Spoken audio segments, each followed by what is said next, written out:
I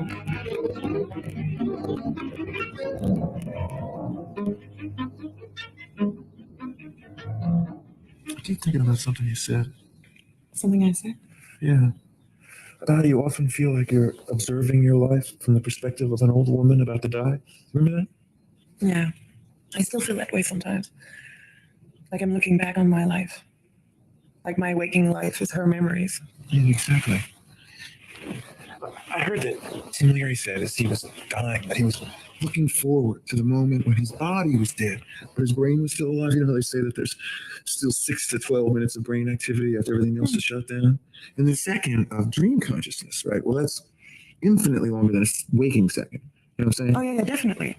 For example, I wake up and it's 10, 12, and then I go back to sleep and I have those long, intricate, beautiful dreams that seem to last for hours. And then I wake up and it's 10, 13. Yeah, exactly. So then 6 to 12 minutes, right, of brain activity. I mean, that could be your whole life. I mean, you are that woman looking back over everything.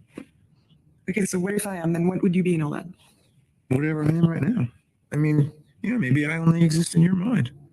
Still just as real as anything else. Yeah. I've been thinking also about something you said, What's that? just about reincarnation and where all the new souls come from over time. Everybody always say that they've been the reincarnation of Cleopatra or Alexander the Great. I always want to tell them they were probably some dumb fuck like everybody else. I mean, it's impossible. Think about it. The world population has doubled in the past 40 years, right? So if you really believe in that ego thing of one eternal soul, then you have only 50% chance of your soul being over 40. And for it to be over 150 years old, then it's only 1 out of 6. Right. So what are you saying? That reincarnation doesn't exist? Or that we're all young souls? Like we're half of us are first round humans? I mean, No, no. what No, what I'm trying to say is that what's your point? somehow I believe reincarnation is just a poetic expression of what collective memory really is. There was this article by this biochemist that I read not long ago, and he was talking about how when a member of a species is born, it has 1 billion years of memory to draw on. And this is where we inherit our instincts.